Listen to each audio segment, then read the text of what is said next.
I introduced the Neighbors Not Enemies Act in January. Yes. And I was so excited that you introduced the companion bill yeah. Earlier this month in the Senate. And I know that this bill is very important because it fully repeals the Alien Enemies Act of 1798. Yeah. We know that the law allows the U.S. president to determine how and if all foreign nations from a specific country should be apprehended, restrained, secured, and removed, and was used during the World War II to detain and deport German, Japanese, and Italian immigrants. And I know that there was a particular story of why you wanted to carry this bill in the Senate. Well, you know what? We have the most anti-immigrant president ever. And so one of the first things he did was to impose a Muslim, what we call a Muslim ban.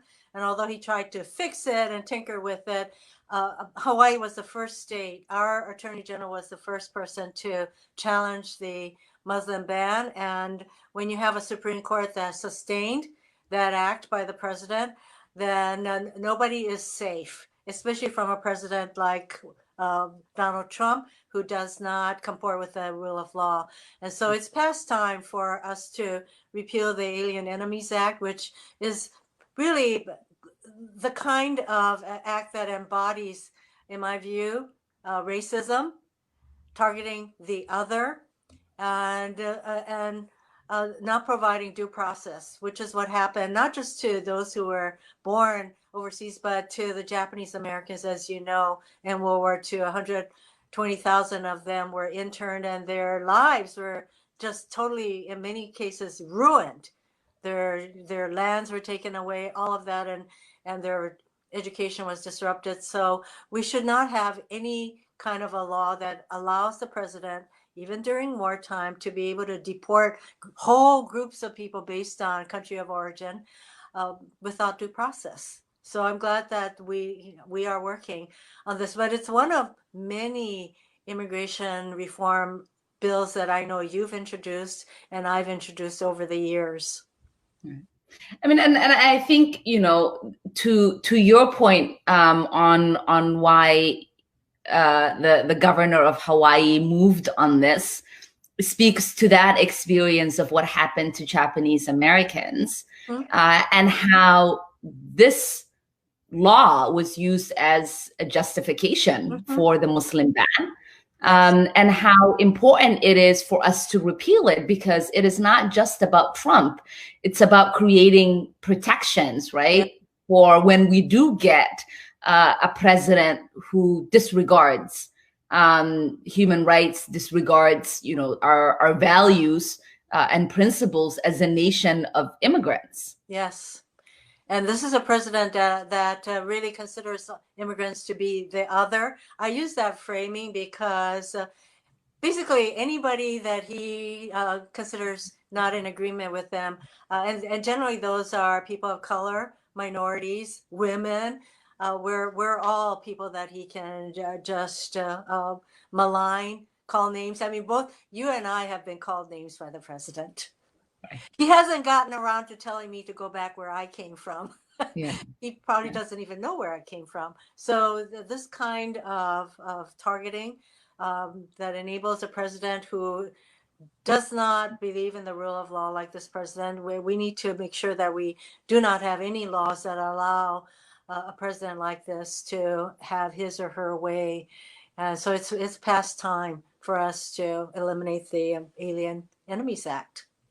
Yeah, I mean, I think, I was thinking about my father, as someone who really thought about the American promise when he was bringing us to the United States as refugees.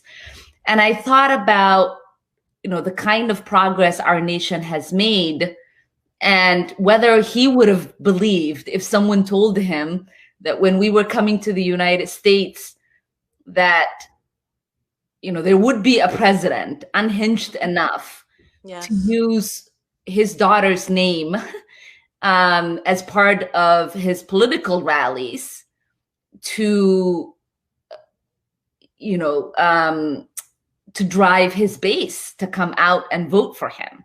Yes. And whether he would have even believed that it was that it was possible that someone like the president we have right now could someday be elected by Americans, because we have made such a progress as a nation. And you're reminded when you see laws like this in the books that even after we make progress, if we don't take laws like this off the books, that they can be manipulated and exploited Yes. by presidents who can be dangerous Yes. to folks in our country. That's right. And you have a Supreme Court that, with the addition of Amy Barrett, has gone much farther to the right. And when you talk about voting rights, and millions of people are voting already, there are so many cases of the Republican Party and Trump and his people trying to limit who can vote, the time frame in which they can vote, when votes are going to be counted. There's some 70 cases going on right now where the Trump administration is trying to prevent people from voting, when that is a fundamental right. And you have an administration that will attack even that kind of fundamental right. And you have a Supreme Court that is potentially poised to let him get away with it, which is a very concerning thing, to say the least.